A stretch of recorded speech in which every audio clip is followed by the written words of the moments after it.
You're listening to the Betoota Advocate's weekly news wrap on Desert Rock FM 96.5. Welcome back to the Betoota Advocate weekly news bulletin, and what a fucking weird time to be alive. This week you're joined by myself, Clancy Overall, editor of the Betoota Advocate. Errol Parker, editor-at-large, is not with us today. He's in self-quarantine after he hooked up with a young Irish backpacker who had arrived in Australia via Hong Kong. That was about a week ago. She actually worked pretty hard to get onto him because he gave her a fake name and fake number, but it is a small town and she thought it was her duty, even though he ghosted her, to get in contact and tell him that she thinks she might have the dreaded COVID. Errol's been tested, no result just yet. Our health system is being pinched, as I'm sure you're all aware. He's currently at home, working from home. We'll try and hook up Zoom or Skype to get him in the podcast going forward. But other than that, Wendell Hussey, you're alive and well. How are you, mate? Doing a whole lot better than Errol, as you just mentioned, so I'm very thankful for that. Not one of his smartest decisions, was it? Yeah, I know. You know, he's a man. He's been single for a while. You can understand how he made, such an error. A few schooners into him, we kind of forgot about everything Dr. Norman Swan's been telling us. Bit of an open-mouthed pash in the front bar of the Lord Kidman Hotel, and he's regretting it now. Obviously, a coronavirus-heavy news week. What's up first in the bulletin, Wendell? Our biggest story and our biggest coronavirus story, and that one was Gold Coast hospital staff roll in a Wilson volleyball to keep Tom Hanks company in quarantine.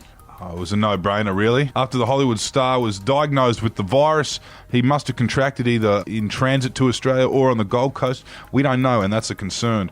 But he was put into quarantine by the Gold Coast Hospital, and while he was in there, he was rather distressed. His wife, Rita Wilson, was in another room. So to console him, they rolled in another Wilson. Wilson volleyball, to be precise. That was a real, I guess you could say, reunion for the two of them because, he's handled self-isolation well in the past. Course, on the desert island or stuck in the terminal, so it was great for him to reconnect with Wilson, the volleyball. Yeah, it's certainly been a long time since Castaway, so it was a lovely touch from the understaffed and under the pump nursing department there at the Gold Coast Hospital. But yes, it ended up getting picked up by the Washington Post and shared right around the world. One of our biggest stories the last couple of years. Went everywhere. Moving on to another corona case, and this story also went gangbusters with nearly 50,000 likes on social media, and that was Greek Easter at Yaya's postponed indefinitely after ban on gatherings of over 500 people. The ban on outdoor gatherings of over 500 people, which was announced late last week. It means Greek Easter, Orthodox Easter, if you will, is in grave danger this year. It's been postponed indefinitely, and that led to a local Yaya accusing her grandchildren of not loving her no more as they try and convince her to reconsider. Now, this actually happened in Betoota's Flight Path district earlier this week, but I imagine it's happening right around the country in many different flight path districts as these Hellenic matriarchs are left heartbroken knowing that they'll have to wait until next year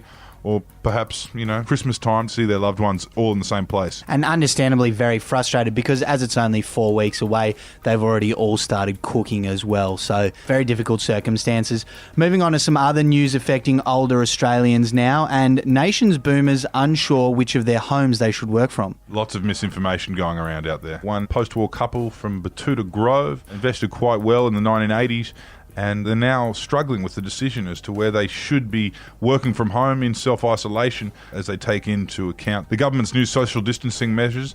This particular couple were not sure whether they should go to their actual listed residence in Betoota Grove or to one of the places that they picked up at Betoota Heights in the early 90s or to their little holiday down at Lake Betoota. You can understand the confusion at this uncertain time, can't you, Wendell? You certainly can, Clancy, and there are a lot of comments on that story from people who were pretty frustrated, saying this was not one of the big issues going around. And there was also a comment from Mark Lambert who said, just what we need at this time, even more division in our struggling society. Usually love the Betoota Advocate, but nah, not on.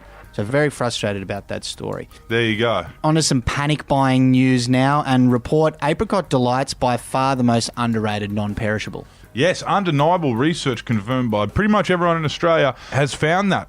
Apricot Delights, they stand alone both in the perishable and non-perishable categories as one of the greatest sweets on offer. They're also classed as a health food technically. Don't know how that works. Might be because they're a bit harder to find than the normal desserts and goodies.